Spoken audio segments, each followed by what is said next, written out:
She has never heard her pack howl. She has never heard anything. Born deaf in a world that communicates through sound, she has spent her entire life reading what others cannot see. The man they sent to kill her arrived on a Tuesday. She knew what he was before he raised his hand. He knew what she was the moment he saw her face. Neither of them moved. Chapter 1. What the Silence Holds. Sable Morrow had 30 days. The letter from the Greymane Council had arrived on the 1st of the month. Crisp white paper, formal script, the seal of the 5 elder wolves pressed in black wax at the bottom. She didn't need to hear it read aloud.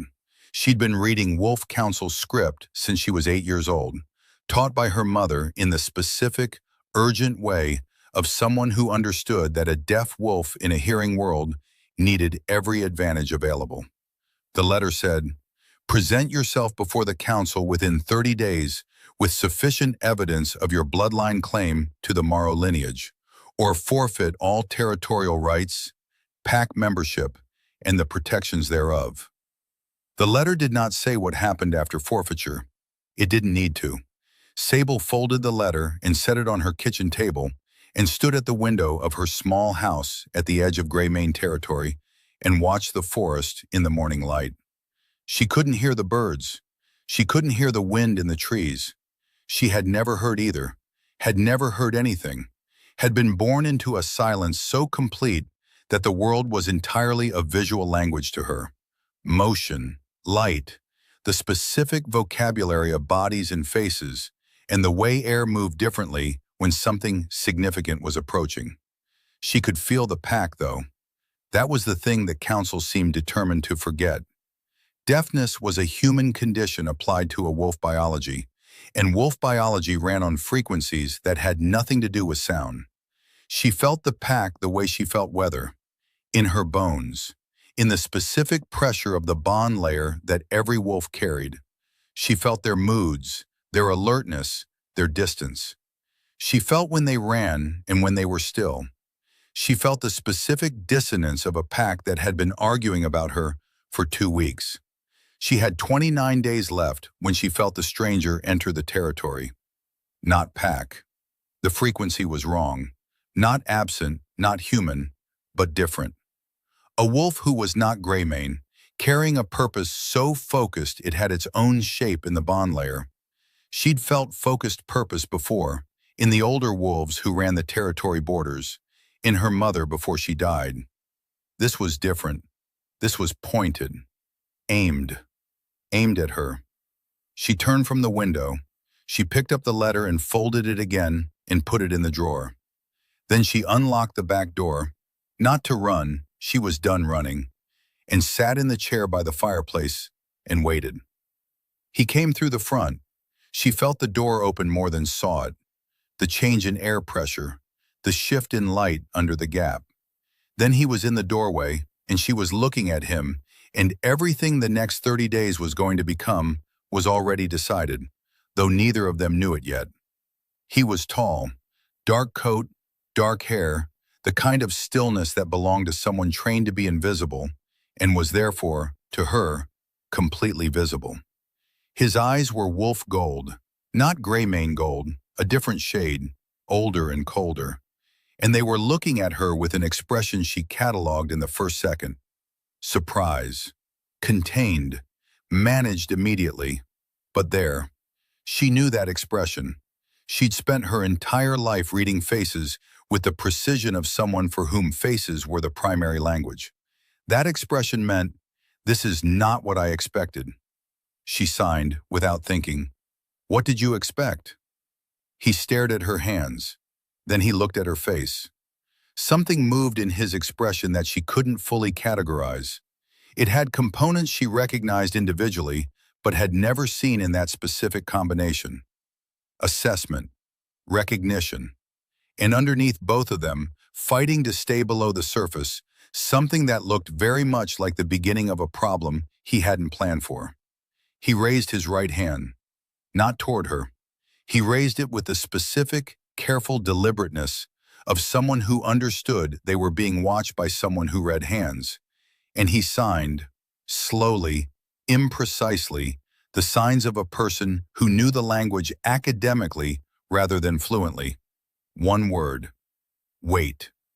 She looked at him. She waited. Chapter 2. The Assassin's Problem. His name was Dax Varon, and he had been sent to kill her. This was not the first time he had been sent to kill someone. He had done this work for 11 years, quiet, efficient, undetected. He operated under 3 rules he had never violated. Assess the target before moving, leave no evidence, feel nothing about the outcome. He had violated all 3 in the first 60 seconds. He had not assessed her properly. He'd been given a file.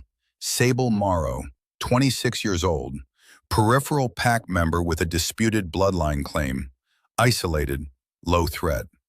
The file had mentioned the deafness in a single line, clinically, as a relevant detail for approach. It had not mentioned the way she would be sitting in her chair, as if she'd been waiting. It had not mentioned what her face would do when she saw him. Not fear, not the frozen panic of a target who understood what was walking through their door.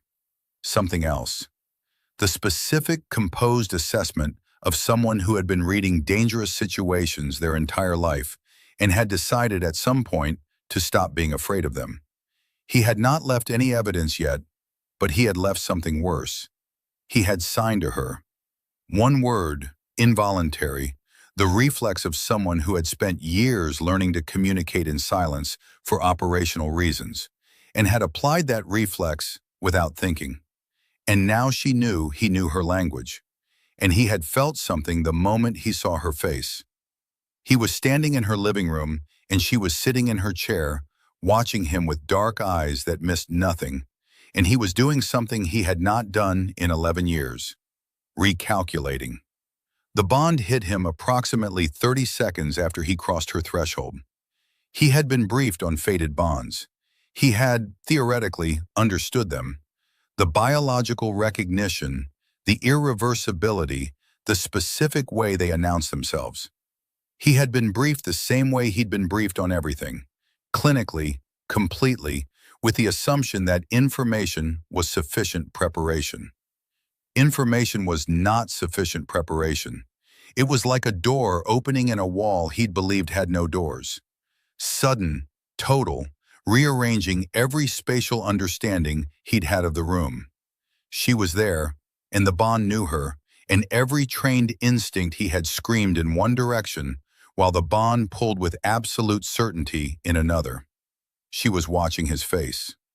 He understood with the specific clarity of someone whose cover had just been read that she had seen the bond hit him.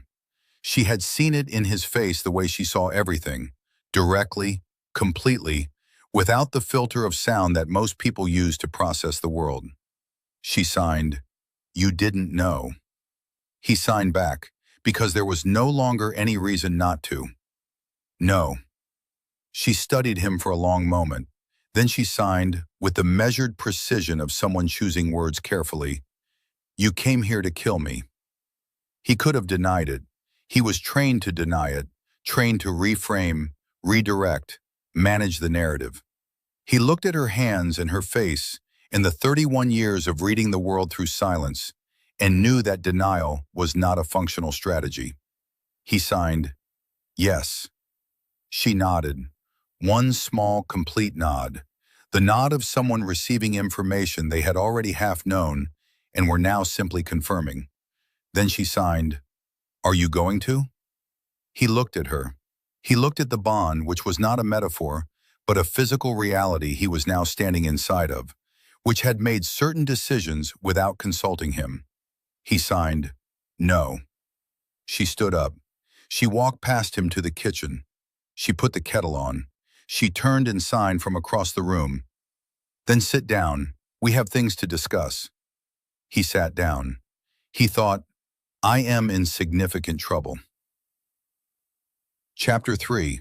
What the council wanted. She made 2 cups of tea. This detail, its domesticity, its normalcy, the complete absence of drama in the action, told him more about her than the file had managed in 12 pages. She had opened the door to her own potential death and was now making tea with the focused attention of someone who had decided to treat the situation as a problem to be solved rather than a catastrophe to be survived. She set his cup in front of him and sat across the table and signed, "Tell me who sent you." He considered his options. He had three: lie, stay silent, or tell her. He had already established that lying to this particular person was operationally ineffective. Silence was a form of confession, which left the truth, which was not something his training endorsed, but which the bond seemed to consider the only available currency. He signed, "The Valdres Council." She absorbed this. Her expression didn't change. It shifted, the way a landscape shifts when weather moves through it, and then settled into something colder and more resolved. She signed, "They hired an outside operative because using gray mane wolves would leave a trail." He signed, "Yes." She signed, "They know I'm the legitimate heir." He signed, "They know the claim is real. That's why they moved." She looked at him for a long moment. He had the specific discomfort of a man being read by someone who was better at reading than he was at concealing, which was saying something given his profession. She signed, "How long have you been doing this work?" He signed, 11 years. She signed, "Have you ever not completed a contract?" He signed, "No." She signed, "Until today." He said nothing, signed nothing. She picked up her tea. He watched her hands, not for signs, just watching, the specific attention of someone recalibrating everything they thought they knew about a situation. Her hands were expressive in the way of someone for whom hands were the primary instrument of communication. Precise, economical, no motion wasted. The scar on her right palm, he noted. Old, the kind of scar that came from something deliberate. She set down her tea and signed, "You felt the bond." He signed, "Yes." She signed, "So did I, before you came through the door." He stared at her. She signed, "I felt you enter the territory yesterday. I felt the direction of you. I've been feeling the bond build since you crossed the outer boundary." She paused. Then, "I've been deaf my entire life. I learned to feel everything else instead." He thought about the chair she'd been sitting in when he arrived, the unlocked back door, the complete absence of fear. He signed, "You knew I was coming."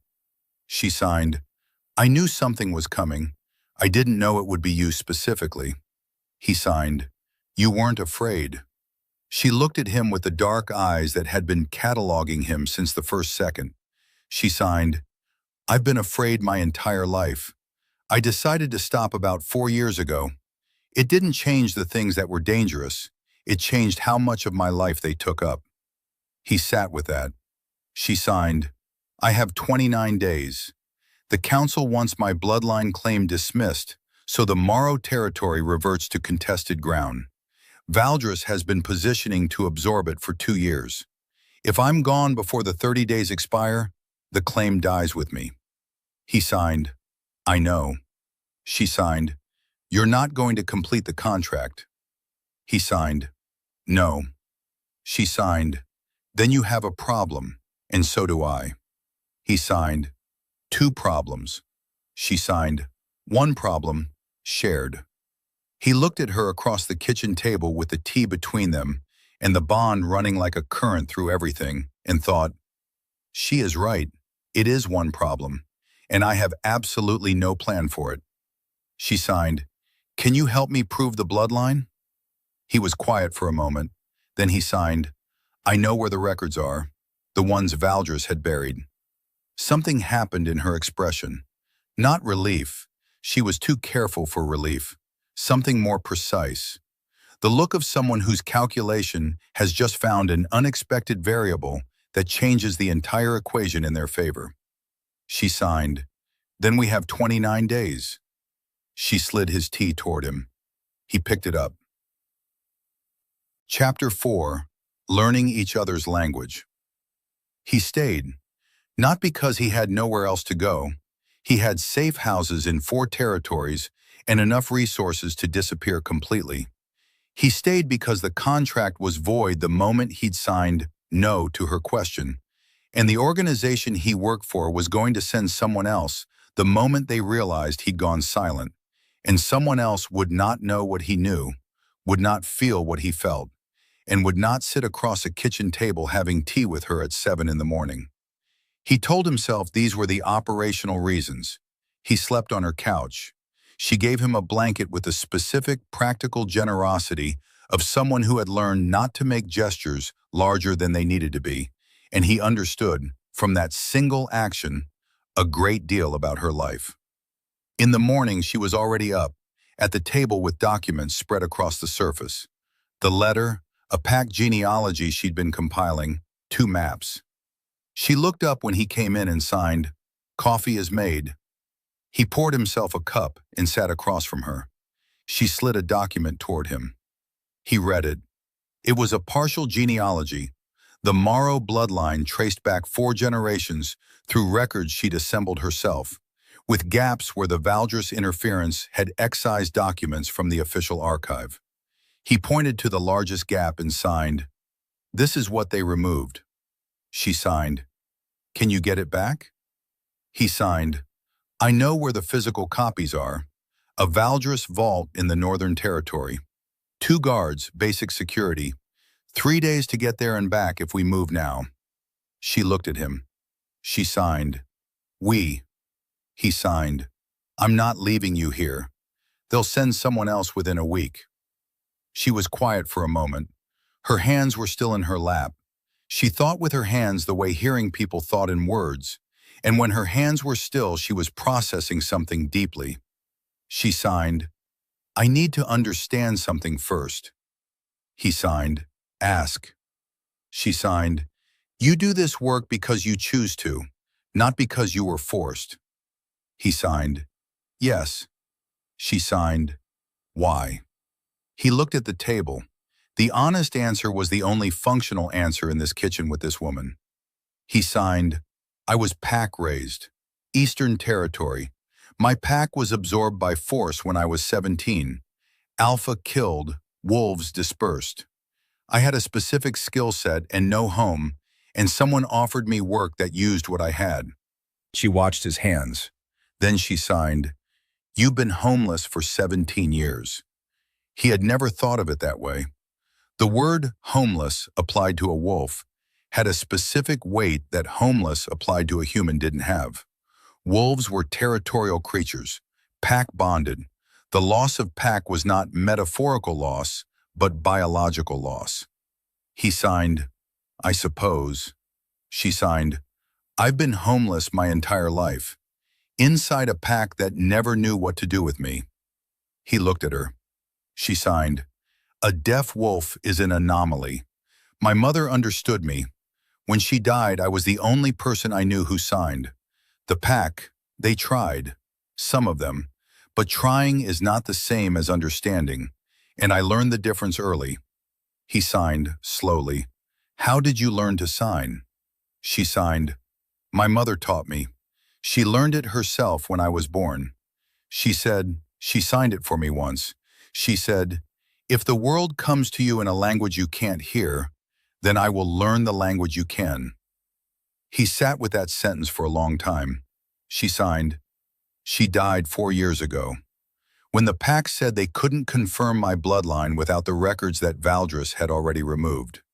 He signed, "They started this 4 years ago."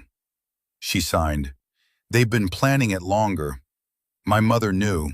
She spent the last year of her life trying to rebuild the documentation trail. She got most of it, not all of it." She pointed to the gaps in the genealogy. He looked at the gaps. He thought about the vault.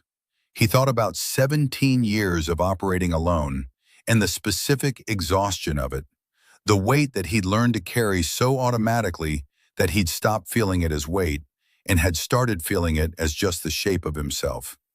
He signed, "We leave tomorrow morning." She signed, "I need to tell you something first." He signed, "Tell me." She signed, "I've never traveled with anyone before. I don't know what my signs look like to someone moving alongside me in the dark. I don't know your signs well enough yet to read them fast. We're going to have to learn each other before we can operate together. He signed, How long do you need? She looked at him across the documents and the teacups and 29 days of deadline. She signed, Today. He signed, Then we start now. They spent the day learning each other, not the language. He knew the language academically, and she refined his vocabulary and speed with the patient precision of a teacher who had taught exactly one student in her life and understood that repetition was a form of respect. They learned the other things, how she moved, the specific radius of her awareness, the way she felt the world in frequencies he was only beginning to understand. He showed her his operational shorthand, the quick gestures he'd developed for silent fieldwork, and she absorbed them with a speed that told him her brain had been filing and cross-referencing visual information her entire life in ways that most people never developed. By evening, they could communicate in the dark at a pace that felt, to him, like learning to breathe differently. Not harder, just different. She signed at dinner, You're better than you think. He signed, At signing? She signed, At learning. Most people learn new languages with their intelligence. You're learning with your body. That's faster. He signed, 11 years of operational movement. The body learns what the mind directs. She signed, Your body learned. Your mind has been catching up since you walked through my door. He looked at her. She signed, The bond. You're still processing it. He signed, Aren't you? She signed, I processed it for 24 hours before you arrived. I had a head start. He thought about her, alone in this house, feeling the bond build as he crossed the territory, knowing something significant was coming and not knowing what, sitting in the chair and waiting. He thought about what that took. He signed, Were you afraid? She signed, Of the bond? He signed, Of what it might mean. She was still for a moment. Then she signed, I've spent my entire life feeling things the pack couldn't hear. The bond felt like the first thing that didn't need explaining. Chapter 5. The Vault. They left at dawn, 3 days north through a combination of driving and running, wolf form where the terrain allowed, human form where the roads required. Dax had expected this to be complicated, a deaf partner in field conditions, communication dependent on visibility, the specific vulnerability of not being able to warn her with sound. He had underestimated her completely. She felt the world in ways that made sound almost redundant. She felt the shift in air pressure when weather was changing. She felt ground vibration that he didn't register consciously until she'd already adjusted her movement. She read his body language at a speed that made spoken language seem inefficient by comparison. She knew what he was going to do before he did it, not through any supernatural ability, but through decades of learning to read bodies that couldn't sign to her. On the first night, camped at the edge of Valdra's territory, she signed to him, You keep forgetting I can't hear you. He signed, I haven't spoken aloud since we left. She signed, I know, but you keep looking away from me when you sign. I need your face. He had been doing it, the operational habit of scanning the perimeter while communicating, which worked with radio and worked with sound, and did not work with a partner who needed his eyes as much as his hands. He signed, I'll fix it. She signed, It's not a criticism. You're good. I'm just telling you the one thing. He fixed it. The adjustment was strange at first. The discipline of keeping his face toward her, even while his awareness scanned the perimeter. The rewiring of an operational habit so deep it had become unconscious. By the second day it was natural. By the third day he couldn't imagine operating any other way. The vault was beneath a Valdris administrative building, legitimately purposed on the surface, a records facility that nobody thought to question because records facilities were the most effective hiding places in the world. Dax had been inside twice on previous contracts. The security was exactly as he remembered. They went in at midnight. She was extraordinary. He had operated with partners before. In the early years, before he decided that alone was safer and cleaner and less complicated. The best of them had been competent and reliable and functional. She was something else. She moved as though she was reading the building the way she read everything, as a complete sensory text. And she was never in the wrong place, never a half-second slow, never the thing he had to account for instead of the threat. She found the records herself. He was managing the guard rotation, and she was at the filing system, and she touched his arm, the agreed signal for attention. And when he turned, she was holding a file box with an expression that had dismantled its professional restraint just enough to show him what was underneath. She signed, "This is my mother's handwriting." He looked at the file. The original documentation, the chain of custody, the genealogical records going back 6 generations. Her mother's handwriting in the margins, annotations, dates, the specific, thorough voice of a woman who had spent the last year of her life making sure the truth was recorded. He signed, "Take everything." She was already taking everything. They were out in under 4 minutes. Clean, no trace. 3 miles from the building, in the dark of a forest that wasn't anyone's territory, she stopped walking. He stopped beside her. She was reading the documents by moonlight. He watched her face move through them, the professional assessment breaking open incrementally, the scholar and the strategist giving way to something more personal and more raw. She turned pages. Her mother's handwriting appeared again and again. She signed without looking up. She annotated everything. She knew they'd come for it. She documented the removal of the originals and kept copies and hid the copies and documented where she hid them in a separate record. He signed, "Your mother was very thorough." She signed, "She was terrified, and she did it anyway." She looked up. The moonlight caught her face and he saw it. Not grief exactly, something more complex. The specific expression of someone receiving a message from someone who was gone, reading the love in their thoroughness, understanding for the first time the full shape of what they'd been given. He didn't sign anything. Sometimes the right response was silence, and he had spent enough time with her now to know that she understood silence better than most people understood speech. She reached out in the dark and put her hand over his. He turned his hand over and held it. They stood in the forest with the documents that were going to save her life, and the full moon above them, and said nothing, because nothing needed to be said. Chapter 6. What he couldn't sign. The organization sent someone on day 19. Dax felt him enter the territory, not the bond sense that had alerted Sable to his own arrival, but the professional recognition of another operative's movement patterns. He knew this one. They'd run parallel contracts twice. Efficient, methodical, no deviations. He told Sable. She signed, "How long?" He signed, 24 hours, maybe less. She signed, "Then we go to the council today, not in 11 days, today." He signed, "The presentation isn't ready."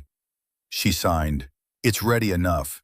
The original documentation is authentic and complete. My mother's annotations provide the chain of custody. Elder Murray has already confirmed she will hear the claim if I present before the deadline." She looked at him. Then, "I have been waiting my entire life for this to be ready enough. It is ready enough." He looked at her. He signed, "I'll come with you." She signed, "You don't have to." He signed, "I know." She was still for a moment. Then she signed, "The council will know what you are, what you were sent to do." He signed, "Yes." She signed, "That's a significant risk for you." He signed, "I know." She signed, "Why?" He looked at his hands. He looked at her. He had spent 11 years operating alone and not minding it because minding it was inefficient. He had spent 19 days in a house at the edge of Greymane territory, learning a language he'd known academically and now knew entirely differently, learning a woman who processed the world in a way he'd never encountered and who had made him feel, for the first time in 17 years, like the territory under his feet had weight and permanence and him specifically in it. He signed, "Because when I walked through your door, I had a contract and a plan and no complications, and in 60 seconds you dismantled all three. And everything that has happened since has been better than anything that came before, and I don't know what to do with that except stay." She read his hands. She read his face. She signed slowly, "That is the most words you have ever signed to me at one time." He signed, "I'm aware." She signed, "It was a good amount of words." He signed, "Thank you." She stood up. She crossed to him. She put both hands on his face in the specific way she touched things she was reading carefully. Not grasping, present, the touch of someone for whom hands were everything. She signed against his cheek with one thumb, the small private sign she'd taught him on day 3 that meant, "I hear you." In the language they'd built between them, where hearing had nothing to do with sound. He put his forehead against hers. They stood like that for a moment in the quiet house on day 19, and neither of them signed anything, and it was the fullest silence he had ever stood inside of. Chapter 7. The Council Hears. The Greymane Council Chamber was a large stone room with high windows. Sable had been in it twice before, once as a child, with her mother, watching an elder session that had nothing to do with them. Once at 19, when the first question about her bloodline had been raised and dismissed with a formality that had felt, even then, like a deferral rather than a resolution. She walked in now with a file box under her arm and Dax Varen at her side, and the full awareness that every wolf in the room could smell what he was. The 5 elders were already seated. Elder Murray at the center, old, silver-eyed, the specific quality of presence that came from someone who had been making hard decisions for 40 years and had learned to make them cleanly. To her left and right, the other 4. Around the chamber walls, 10 senior pack members. Standing at the door, 2 wolves whose body language was police-adjacent. And across the chamber, 3 Valdres observers. Sable looked at the Valdres wolves. She had known they would be here, had known for 19 days that this moment was always going to have an audience. She had prepared for the audience the same way her mother had prepared for everything, by making the work so thorough that the audience was irrelevant. Elder Murray looked at Dax. Then she looked at Sable. She spoke. Sable couldn't hear her, but she could read the shape of the words in Murray's face, in the faces of the wolves around her who heard and reacted. She'd been reading rooms her entire life. Dax stepped slightly forward. He signed to Sable. She says the operative is recognized. She asks whether you brought him knowingly. Sable signed back, not to Dax, to the room, her hands visible to everyone. Yes, he came with a contract on my life. He chose not to complete it. He helped me recover the documentation that Valdres had removed from the official archive. He is my witness. Dax spoke this aloud for the room. She watched the faces change. The Valdres observers were very still. She set the file box on the table. She presented the documentation in the sign language she had spoken her entire life, with Dax translating beside her, the 2 of them so synchronized by 19 days of learning each other that the translation was not a gap, but a bridge. Her mother's records, the chain of custody, the genealogical documentation going back 6 generations, her mother's annotations in the margins, the thorough, frightened, determined handwriting of a woman who had known what was coming and made sure the truth survived her. She presented for 40 minutes. When she finished, Elder Murray spoke. Dax signed. She says the documentation is sufficient. The bloodline claim is confirmed. The Morrow territorial rights stand. Sable stood very still. Dax signed. She says your mother's work was extraordinary. Sable looked at the file box, at her mother's handwriting visible on the top page. She signed, "Tell her my mother knew it would be." Dax spoke it. Elder Murray looked at Sable for a long moment. Then she inclined her head, the small, complete nod of pack acknowledgement. The elder acknowledging the pack member. Not performative, real. The Valdris observers left without speaking. Outside the council chamber, in the gray morning light, Sable stopped walking and stood with her face tipped up toward the sky. She wasn't crying. She was just receiving it. The specific weight of something that had been uncertain for 4 years and was now resolved. Dax stood beside her. He signed, "Are you all right?" She signed, "I don't know what I am. I've been working toward this for so long that I don't know what comes after." He signed, "What do you want to come after?" She looked at him. She signed, "Something quiet, something that is mine, something—" She stopped, looked at her hands, then back at him. "Something that doesn't require me to fight for the right to exist in it." He was quiet for a moment, then he signed, "I know a territory, Eastern, where my pack was. It's been unclaimed for 17 years. The land remembers the bloodline." She looked at him. He signed, "I don't know what I'm suggesting exactly. I'm suggesting it anyway." She signed, "You're suggesting we build something." He signed, "Yes." She signed, "Together." He signed, "If you want." She looked at him in the gray morning outside the council chamber, with the file box under her arm, and 30 days completed and everything resolved and everything new. She signed, "I've never had anyone to build with before." He signed, "Neither have I." She signed, "We're going to be terrible at it." He signed, "Probably."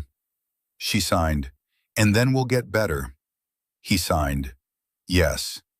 She looked at him for a long moment. Then she reached out and signed against his palm.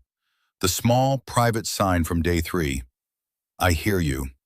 He signed it back, in the language they'd built between them, where hearing had never needed sound. Epilogue. 1 year later. The Eastern Territory had been silent for 17 years. It wasn't silent anymore.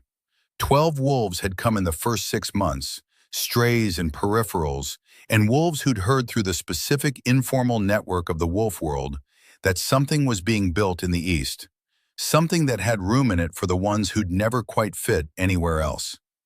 A wolf with a visual processing difference who'd been treated as liability in his birth pack. 3 siblings whose half-human bloodline had made them perpetually peripheral elsewhere. A young wolf who was still learning her shift and needed more patience than her original pack had given. Sable had not advertised. She had simply built a place that was what she had always needed and trusted that others who needed the same thing would find it. They had. She was at the large table in the main house when Dax came in from the eastern boundary run. She felt him the way she felt everything, in the frequency of him, the specific shape of his presence in her awareness that was different from everyone else in the territory, in the specific way that fated mates were always different. Closer, more present. The sound the bond made was not sound at all, but she had a word for it now. She called it his frequency. He came through the door and she looked up, and he signed, "The boundary markers are holding. Fenwick's team ran the north section clean." She signed, "Fenwick ran a boundary section?" He signed, "His idea. He asked to take the north." She signed, "3 months ago he said he'd never be trusted with a section." He signed, "People change when the place changes." She looked at him. He sat across from her. He'd learned, over 12 months of daily practice, of conversations that lasted hours, of the specific intimacy of a language spoken with the whole body, to sign with an ease that bore no resemblance to the careful, academic signing of the man who'd walked through her door a year ago. His hands spoke the way fluent hands spoke, fast, expressive, with the specific personality of someone who had found their own voice in a new language and was comfortable in it. She signed, "Do you miss it? The work?" He considered this seriously, the way he considered everything she asked him seriously. He signed, "I miss the clarity of it.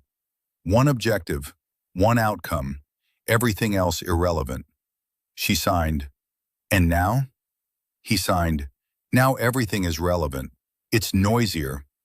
She signed, "You mean complicated?" He signed, "I mean full. I've been confusing the two for a long time." She looked at him across the table in the house they'd built in a territory that had been empty for 17 years, surrounded by the low frequencies of 12 wolves who'd found somewhere that had room for them, the land under their feet remembering a bloodline that had come home. She signed, "Tell me one thing." He signed, "Ask." She signed, "The first night, when you signed, wait, was that training or was that you?" He looked at his hands. He signed, "I've been asking myself that for a year." She signed, "And?" He signed, "I think it was the first time in 11 years that the work and the person were the same thing. The training said, stop. The person said, stop. They agreed." He looked at her. "They've been agreeing since." She reached across the table. She signed against his palm. He signed it back. Outside, in the Eastern Territory that had been silent for 17 years and wasn't anymore, one of the young wolves ran the boundary for the first time, and the ground held her, and the pack felt it, and nobody needed to hear it to know it was exactly right. The end. Thank you for listening to Moonbound Chronicles. The Silence Between Us, a complete werewolf romance audiobook. If this story moved you, subscribe, comment, and share it with someone who deserves a love story built in silence. New stories every week on Moonbound Chronicles.